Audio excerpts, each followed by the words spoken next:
तो बिस्मिल्लाहिर्रहमानिर्रहीम, अस्सलाम वालेकुम to all of you. Welcome to our channel Study Good. As you know कि हमने अपने लास्ट सेक्शन में अपना न्यू चैप्टर स्टार्ट किया था regarding example biology and that was your life process in animal and plants. So today in this our subsection we will continue our last lecture by discussing about the transport in the animals. अब animals के अंदर plants के अंदर transport तो हम अपने last lecture में देख ही चुके हैं।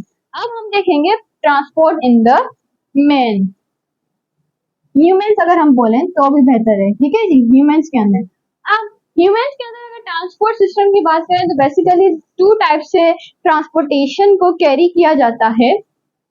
एक है हमारे पास विया द ब्लड और दूसरा है हमारे पास लिम्फेटिक सिस्टम। लिम्फेटिक सिस्टम, अब ब्लड सिस्टम के अंदर आपको पता है आपकी कैपिलरीज आ जाती हैं और इसके साथ साथ आपके ब्लड जो है, जो भी पूरा ब्लड सिस्टम के अंदर हमारे पास क्या आ जाता है, एक ब्लड आ जाता है और दूसरा आपका circulatory system. Circulatory system, circulatory system है जिसमें सर्कुलेशन होना, मिनरल्स, वाटर, ठीक है जी। और सर्कुलेटरी सिस्टम आपको ऑफकोर्स ही पता है कि उसके अंदर हमारे पास क्या क्या आ जाता है, your heart and your capillaries.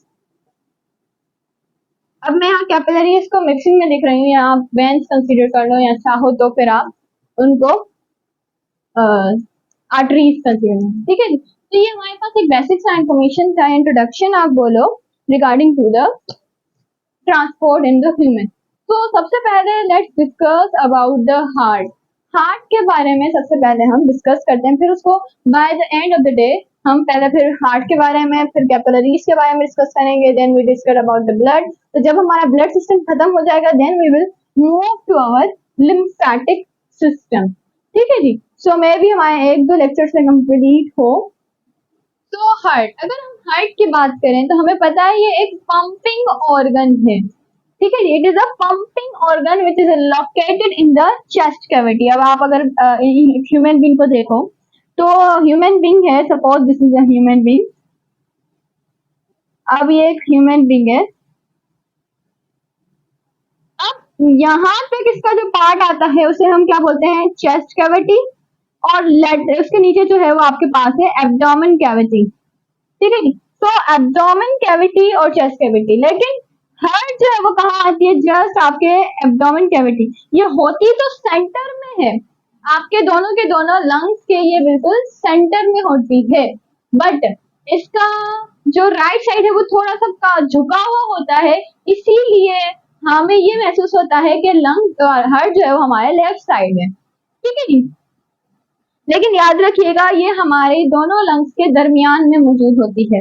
अब सबसे पहली बात हमने क्या देखी कि it is a pumping organ, ये पंपिंग ऑर्गन है और जो कि चेस्ट कैविटी के अंदर मौजूद है, enclose, which is enclose by the pericardium, एक लेयर है जो कि उसको घेरे हुए है हार्ट को। अब हार्ट सेल्स जो है इट इज कनेक्टेड विया इंटरकलेटेड डिस्क। इंटरकलेटेड डिस्क जो है, जिस तरह से अगर हम बोलें कि वर्टिब्राएस जो है वो भी एक डिस्क के थ्रू आप कनेक्टेड हैं आपस में, तो इसी तरह के हार्ट सेल्स जो है वो भी इंटरकलेटेड, इन डिस्क का नाम याद रखिएगा, इंटरकलेटेड डिस्क जो है उसके थ्रू वो कनेक्टेड है विथ मेनी गैप जंक्शंस। यानी कि अगर आपके पास ये एक हार्ट के सेल है तो ये आपके पास ये दूसरे हार्ट के सेल के साथ ज्वाइन होगा, बट उसके बीच में कुछ ना कुछ गैप जो है वो जरूर मौजूद होगा।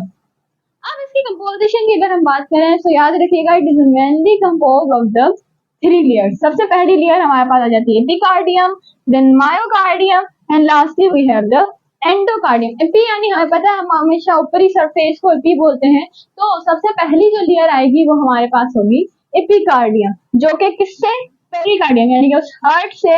अगर ये हार्ट है, अगर ये हार्ट है तो हार्ट की जो फर्स्ट लेयर होगी वो हमारे पास क्या होगी, पेरिकार्डियम। लेकिन अगर इस हार्ट की हम वॉल्स को देखें ना तो हमारे पास 3 लेयर्स आ जाती है। तो सबसे पहली एपिकार्डियम है वो इस पेरिकार्डियम के साथ कनेक्टेड होती है। उसके बाद है हमारे पास मायोकार्डियम, इट इज थिकेस्ट, ये लेकिन थिकेस्ट है between the thickest contain cardiac muscles, इसके इसके अंदर जो है ना वो कार्डियक मसल्स मौजूद हैं मायोकार्डियम के अंदर, जो कि बीच में है किसके, एंडो और एपी के बीच में। अब कार्डियक मसल्स जो हैं वो स्मूथ मसल्स से अलग हैं, याद रखिएगा। कॉन्ट्रेक्शन जो होती है ना हार्ट की, वो भी सिर्फ और सिर्फ इसी की वजह से होती है, क्यों, क्योंकि यहाँ पर कार्डियक मसल्स मौजूद हैं, तो it will help into the contraction. Contraction इसी की वजह से परफॉर्म होती है। अब यहाँ पे कार्डियक मसल जो है, स्मूथ मसल और कार्डियक मसल में बेसिकली फर्क क्या है, तो कार्डियक मसल्स जो है वो याद रखिएगा, is differ from the skeletal muscle cell in being branched, ये ब्रांच सेल्स हैं, यानी कि ये कुछ इस तरह से होंगे अगर ये हो सेल आपके पास, ठीक है जी, और ये ब्रांच से, और हमें पता है कि स्केलेटल मसल सेल्स के अंदर न्यूक्लियोटाइड जो न्यूक्लियस है वो बहुत ज्यादा होते हैं, लेकिन इनके साथ एक ही सिंगल न्यूक्लियस एसोसिएटेड होता है, ठीक है जी।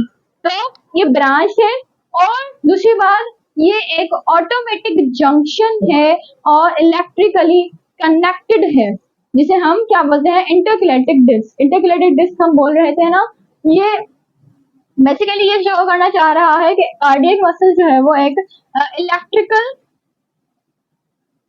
इलेक्ट्रिकली आप अगर बोलो तो ये कनेक्टेड है एक दूसरे के साथ, और इलेक्ट्रिकली कनेक्शन को हम इंटरकलेटेड डिस्क का नाम भी देते हैं, ठीक है। तो ये एक ऑटोनॉमिक जंक्शन भी है, इलेक्ट्रिकली कनेक्टेड है बट ये एक ऑटोनॉमिक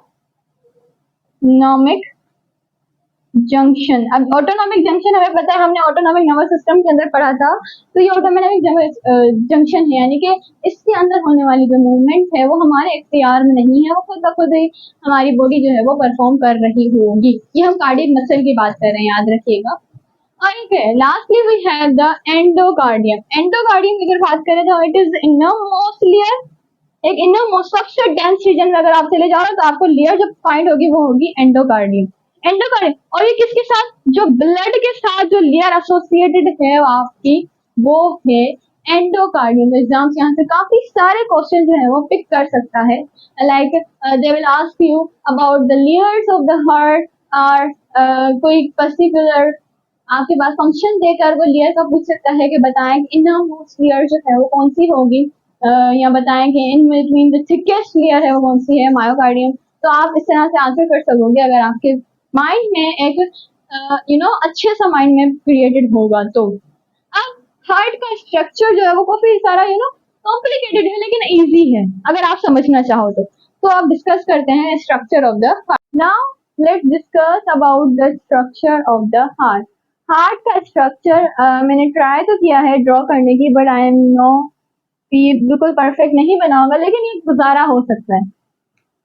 अब स्ट्रक्चर ऑफ हार्ट, सबसे पहली बात क्या कि जो हार्ट है, अब ये आपके पास एक ह्यूमन बॉडी है, ठीक है जी, ये एक ह्यूमन बॉडी है, और ह्यूमन बॉडी का सपोज अगर हार्ट यहाँ पर मौजूद है तो इससे अपर पार्ट ये क्या होगा, ये अपर पार्ट, तो upper part of the body जो है वो ब्लड को ड्रेन करेंगे into the superior vena cava. ये सुपीरियर वेना केवा के थ्रू ब्लड जो है वो ड्रेन होगा, ठीक है जी। कौन सा ब्लड, स्पेशली डीऑक्सीजनेटेड ब्लड, जो कि हार्ट के अंदर ड्रेन होता है। सपोज करें अगर आपके पास ये ब्लड है रेड, अभी आया सबसे पहले कहाँ आएगा, राइट आर्टियम के अंदर। तो जो अपर पार्ट है वो डीऑक्सीजनेटेड ब्लड कहाँ से, सुपीरियर वेना केवा के थ्रू भेजते हैं, और हार्ट से अगर ये सपोज करें हार्ट है तो ये जो है ये आपका लोअर पार्ट्स हो गए ना हार्ट के, तो जितने भी लोअर हार्ट के बॉडी पार्ट्स हैं, हार्ट से बॉडी पार्ट, वो अपना ब्लड कौन सा, यहाँ पर भी डीऑक्सीजनेटेड ब्लड की बात कर रही है, तो वो इंफीरियर वेना केवा के थ्रू जो है वो अपना ब्लड अंदर डाल, आप बोल सकते हो कि वो अंदर जाता है। अब इस सारे ब्लड ने फर्स्टली कहाँ ड्रेन होना है, यानी कि यहाँ पर एट ए टाइम, याद रखिएगा हार्ट जो है ना वो पंपिंग ऑर्गन तो है, लेकिन वो at a time double pump करता है।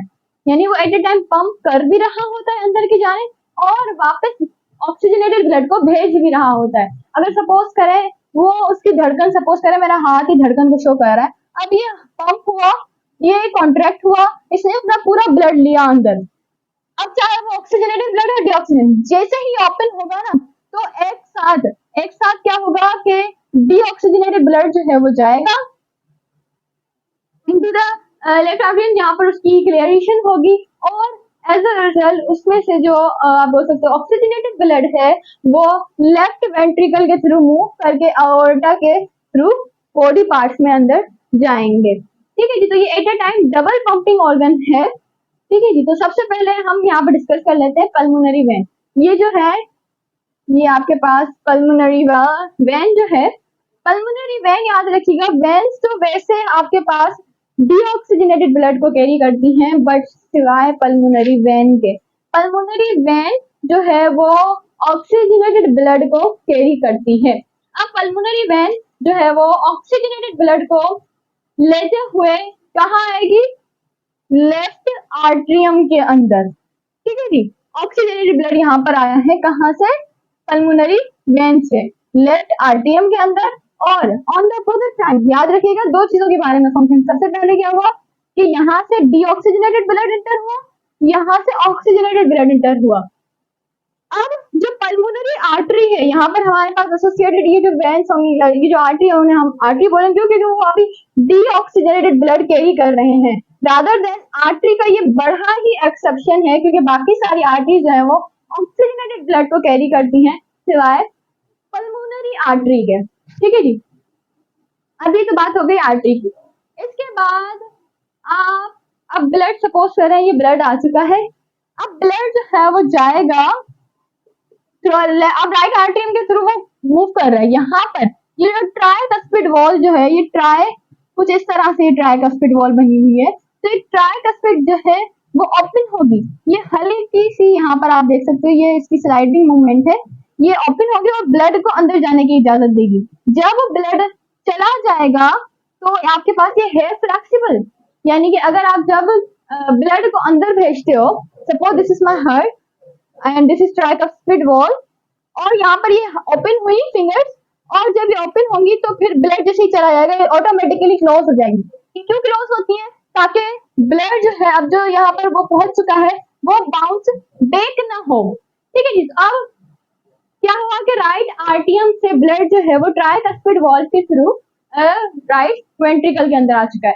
अब यहाँ से ये जाएगा आपके पास इसके अंदर ताकि ये ऑक्सीजनेटेड कर सके। ठीक है जी, और एट ए टाइम जब ये प्रोसेस लेफ्ट साइड पर हो रहा था उसी टाइम पर जो ब्लड है जो आया है आपके पास कहाँ से?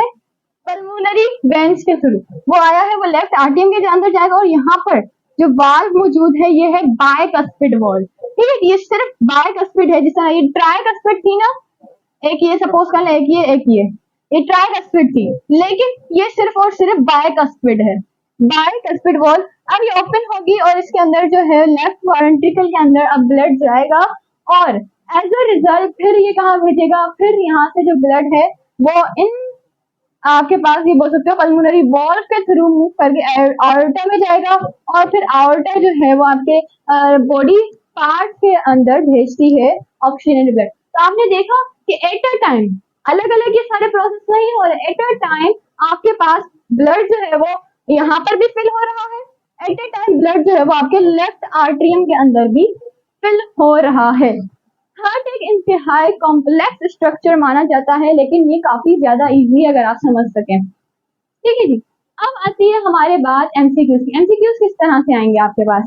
लाइक दे विल आस्क के बताएं वेंट्रिकल ज्यादा स्ट्रॉन्ग है या आर्ट्रियम? तो याद रखिएगा ventricle is stronger than the atrium, atrium से ज्यादा स्ट्रॉन्ग आपके पास वेंट्रिकल्स हैं। और स्पेशली अगर हम साइड्स की बात करें तो आपका जो लेफ्ट साइड है, लेफ्ट साइड जो है वो मोर स्ट्रॉन्गर है देन द राइट साइड। ठीक है, और राइट अगर लेफ्ट साइड हमने क्या डिस्कस किया कि आर्टरी वेंट्रिकल जो है वो ज्यादा स्ट्रॉन्ग होता है, तो ऑफ कोर्स लेफ्ट साइड का भी कौन सा? Left ventricle.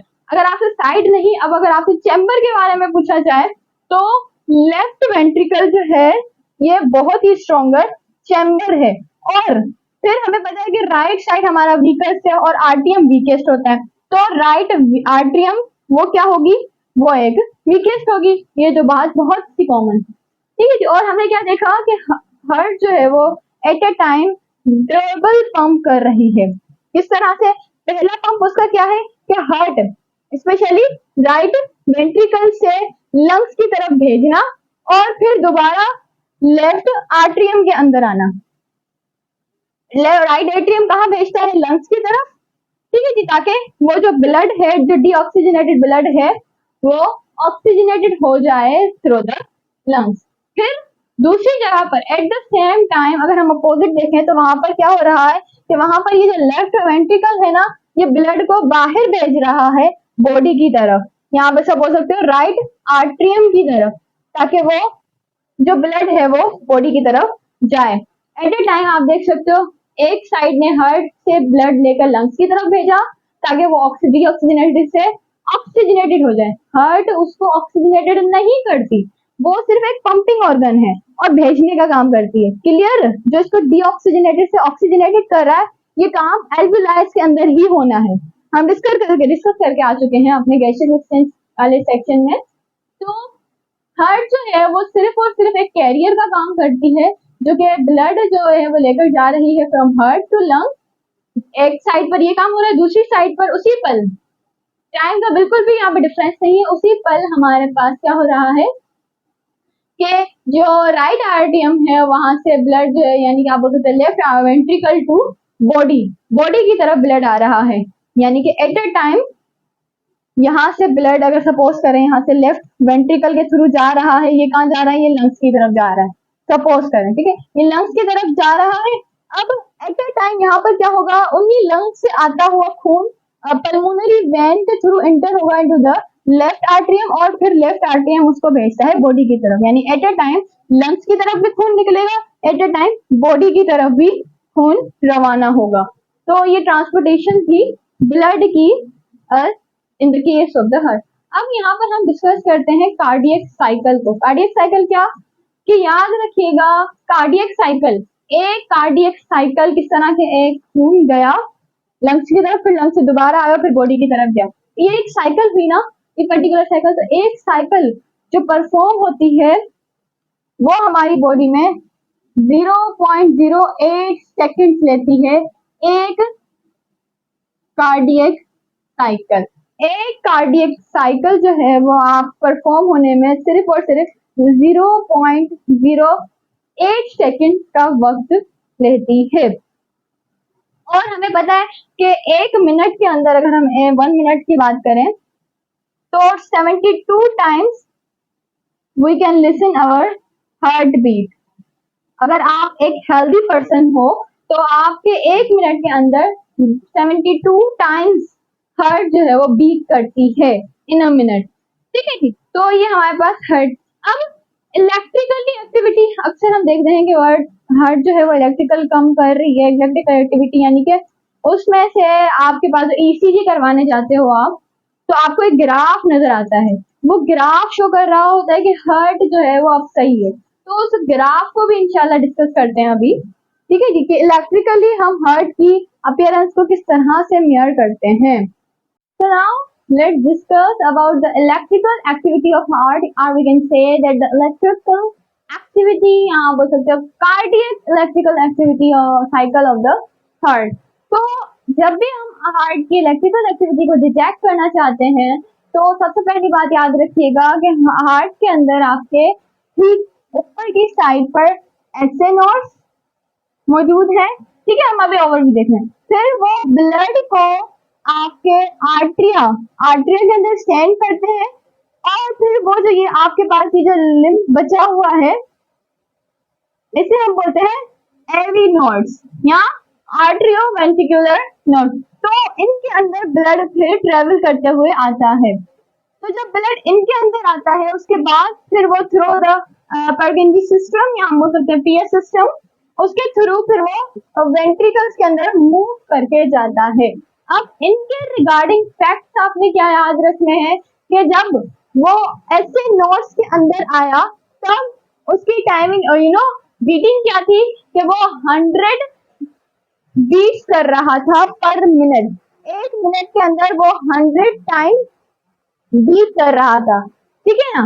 तो अब जब वो ये पहली बात तो ये किसकी वजह से हो रहा है, ये ऑटोनॉमिक जो sympathetic autonomic nervous system, sympathetic autonomic nervous system and parasympathetic autonomic nervous system.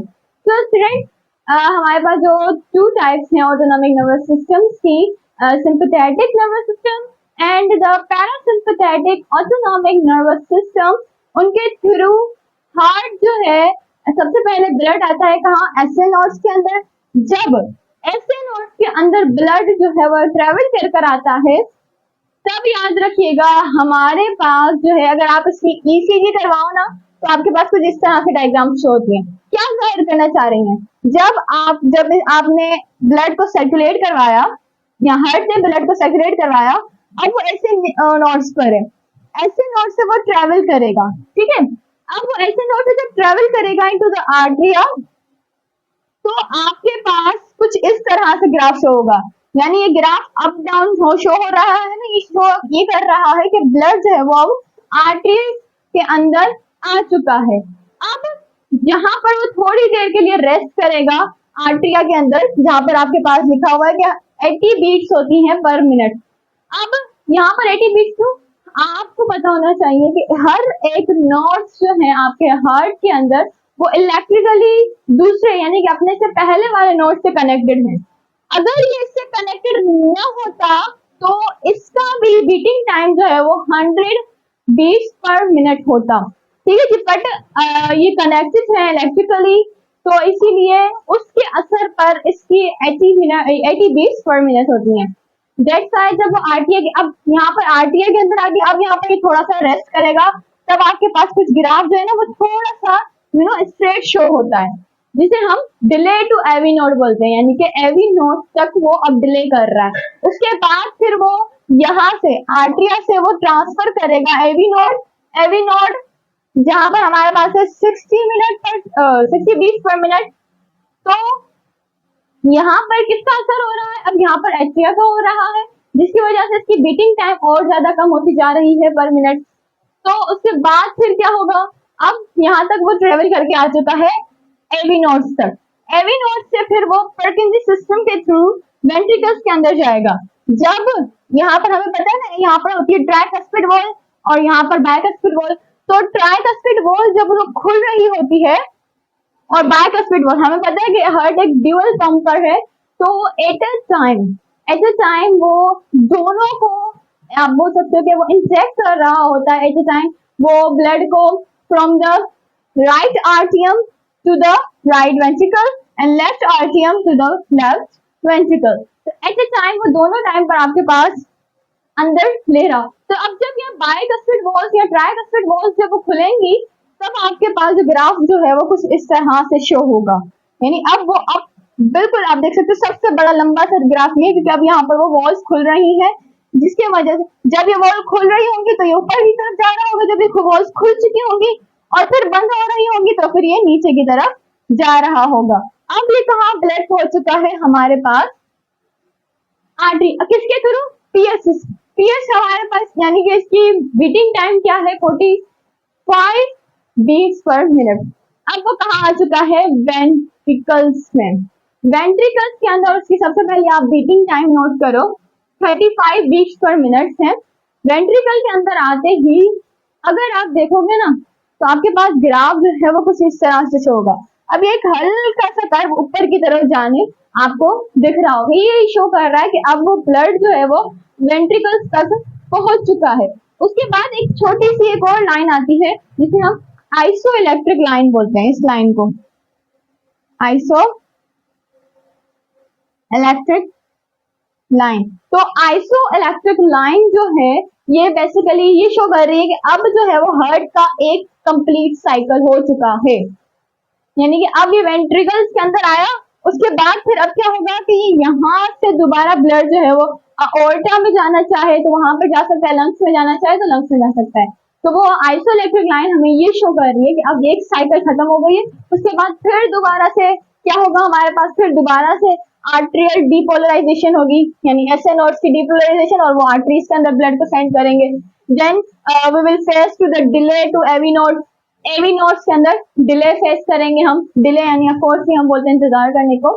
तो यहाँ पर अब वो थोड़ा सा डिले आएगा ना, उसके बाद फिर पीएस के थ्रू वो वेंट्रिकल की तरफ बढ़ेंगे, तो उसे हम क्या बोलते हैं, वेंट्रिकुलर डीपोलराइजेशन। अब वेंट्रिकल्स खुल रही हैं यहाँ पे वो डीपोलराइज हो रही हैं और ब्लड को वो अंदर भेजेंगी। जब ये ब्लड अंदर जाएगा फिर क्या होगी, वेंट्रिकुलर रीपोलराइजेशन, फिर दोबारा से पोलराइजेशन होगी, यानी कि वो बाइकास्पिड वॉल बंद होगी और उसके साथ साथ ब्लड जो है वो ट्रेवल करेगा थ्रू देयर वे। अब वो चाहे लंग्स में जाना चाहे या फिर वो अओर्टा में जाना चाहे। ठीक है जी। तो स्टूडेंट्स ये था हमारे पास कुछ इलेक्ट्रिकल एक्टिविटी ऑफ ब्लड। अब एक और डायग्राम से समझते हैं हम इसे, मगर उस डायग्राम से पहले अगर हम इसकी एसोसिएटेड पैटर्न्स को देखें, एसोसिएटेड पैटर्न के अकॉर्डिंग जब आपके पास आर्टियल डीपोलराइजेशन होगी, तभी जब ग्राफ हल्का सा ऊपर जाएगा ना, इस कर्व को हम पी वेव के नाम से भी जानते हैं। यानी कि अगर आपसे एग्जाम्स में बोला जाए कि पी वेव के अंदर कौन सा कर्व आता है और वो चार आपको यही डायग्राम दे दें, ठीक है जी, तो आप आंसर कर पाओगे अगर आपका कॉन्सेप्ट क्लियर होगा।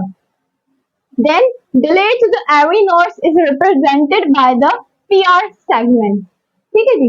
After that we have ventricular depolarization, which is the most longest curve, और उसे हम शो करते हैं QRS complex से। ये हमारे पास waves के आप बोल सकते हो नाम है। And lastly we will have the T wave। ठीक है जी। और T wave के बाद दोबारा से थोड़ा सा ब्रेक होगा, then after आपकी साइकिल जो है वो इनिशिएट होगी फ्रॉम द T वेव। ठीक है, अब इस थोड़ा सा डायग्राम को बनाते हैं हम यहाँ पर। तो स्टूडेंट सबसे पहले हमारे पास क्या होता है कि सबसे पहले ब्लड है वो आर्टरीज, अब ये ऐसे नोड्स से लेकर ये आर्टरीज के अंदर फिल हो चुका है। ठीक है जी। अब ये आर्टरीज के अंदर हमारे पास फिल हो गया।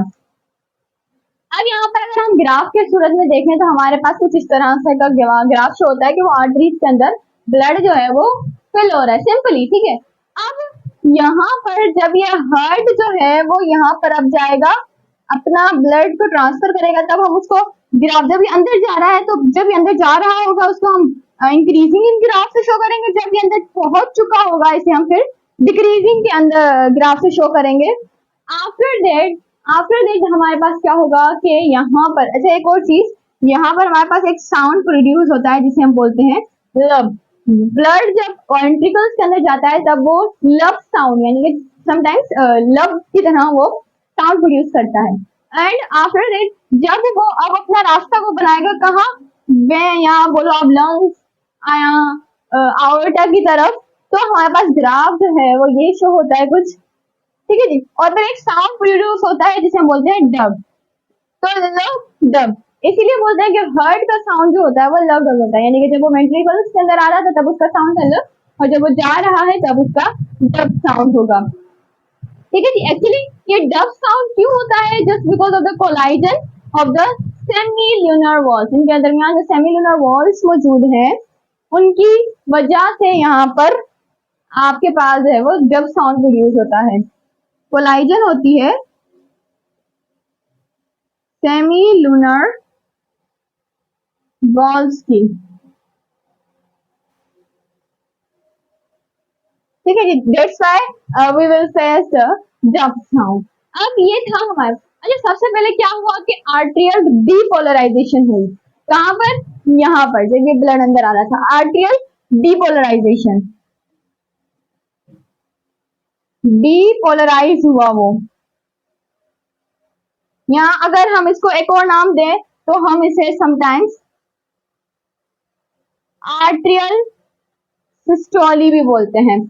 आफ्टर दैट ब्लड जो है उसके बाद फिर हमारे पास क्या होती है, arterial depolarization, then we will face the delay जो हम फेस करते हैं, जिसे हम समटाइम्स आर्टेरियल रीपोलराइजेशन भी बोलते हैं।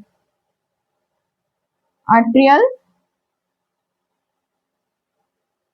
रीपोलराइजेशन।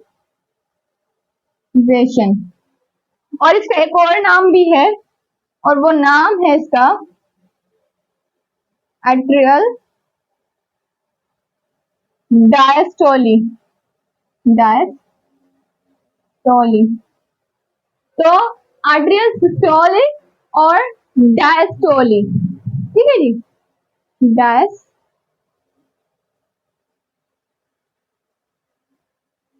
अब यहाँ पर फिर हमारे पास क्या होती है, फिर यहाँ पर हमारे पास एक और चीज हो रही है, और वो है आपकी ventricular depolarisation.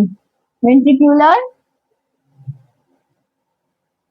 depolarization, sometimes we call that as a ventricular systole, ठीक है जी। और उसके बाद अगर आप इस डायग्राम के अंदर देखो तो ये हमें ये शो कर रहा है, अब जो है वो वेंट्रिकुलर